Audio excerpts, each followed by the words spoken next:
इस साल 2024 में वट सावित्री व्रत कब पड़ रहा है और इस दिन हमें पूजा के समय कौन सी कथा पढ़नी चाहिए।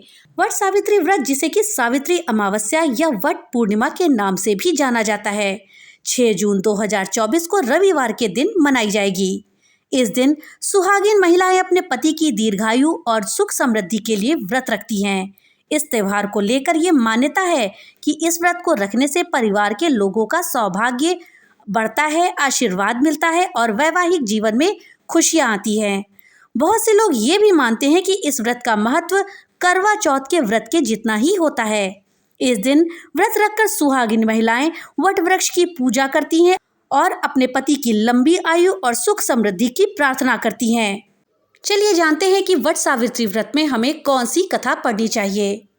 दोस्तों, पौराणिक कथा के अनुसार भद्र देश के एक राजा थे जिनका नाम अश्वपति था। भद्र देश के राजा अश्वपति के कोई भी संतान नहीं थी। उन्होंने संतान की प्राप्ति के लिए मंत्रोच्चारण के साथ प्रतिदिन 1,00,000 आहुतियां दी। 18 वर्षों तक ये क्रम जारी रहा। इसके बाद सावित्री देवी ने प्रकट होकर के वर दिया कि राजन, तुझे एक तेजस्वी कन्या पैदा होगी। सावित्री देवी की कृपा से जन्म लेने के कारण कन्या का नाम सावित्री रखा गया। कन्या बड़ी होकर बेहद रूपवान हुई। योग्य वर न मिलने की वजह से सावित्री के पिता दुखी थे। उन्होंने कन्या को स्वयं वर तलाशने के लिए भेज दिया। सावित्री तपोवन में भटकने लगी। वहां साल्व देश के राजा धूमतसेन रहते थे। क्योंकि उनका राज्य किसी ने छीन लिया था, उनके पुत्र सत्यवान को देखकर सावित्री ने पति के रूप में उनका वरण किया। ऋषिराज नारद को जब ये बात पता चली तो वो राजा अश्वपति के पास पहुंच गए और उन्होंने कहा कि हे राजन, ये आप क्या कर रहे हैं? सत्यवान गुणवान है, धर्मात्मा है और बलवान भी है, परंतु उसकी आयु बहुत छोटी है, वो अल्पायु है। 1 वर्ष के बाद ही उसकी मृत्यु हो जाएगी। ऋषिराज नारद की बात सुनकर राजा अश्वपति घोर चिंता में डूब गए। सावित्री ने उनसे कारण पूछा तो राजा ने कहा कि पुत्री, तुमने जिस राजकुमार को अपने वर के रूप में चुना है वो अल्पायु है। तुम्हें किसी और को अपना जीवन साथी बनाना चाहिए। इस पर सावित्री ने कहा कि पिताजी, आर्य कन्याएं अपने पति का एक ही बार वरण करती हैं। राजा एक बार ही आज्ञा देता है और पंडित एक बार ही प्रतिज्ञा करते हैं और कन्यादान भी एक ही बार किया जाता है। सावित्री हट करने लगी और बोली, मैं सत्यवान से ही विवाह करूंगी। राजा अश्वपति ने सावित्री का विवाह सत्यवान से करा दिया। सावित्री अपने ससुराल पहुंचते ही सास ससुर की सेवा करने लगी। समय बीतता चला गया। नारद मुनि ने सावित्री को पहले ही सत्यवान की मृत्यु के बारे में बता दिया था। वह दिन जैसे करीब आने लगा, सावित्री अधीर होने लगी। उन्होंने 3 दिन पहले से ही उपवास शुरू कर दिया। नारद मुनि के द्वारा कथित निश्चित तिथि पर पितरों का पूजन किया। हर दिन की तरह ही सत्यवान उस दिन भी लकड़ी काटने के लिए जंगल चले गए। साथ में सावित्री भी गई। जंगल में पहुंचकर सत्यवान लकड़ी काटने के लिए एक पेड़ पर चढ़ने लगा।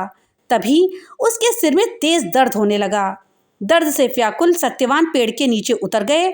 सावित्री अपना भविष्य समझ गई। सत्यवान के सिर को गोद में रखकर सावित्री सत्यवान का सिर सहलाने लगी। तभी वहां पर यमराज आते दिखे। यमराज अपने साथ सत्यवान को ले जाने लगे। सावित्री भी उनके पीछे पीछे चल पड़ी। यमराज ने सावित्री को समझाने की बहुत कोशिश की कि यही विधि का विधान है, लेकिन सावित्री नहीं मानी। सावित्री की निष्ठा और पतिपरायणता को देखकर यमराज ने सावित्री से कहा कि हे देवी, तुम धन्य हो, तुम मुझसे कोई भी वरदान मांग लो।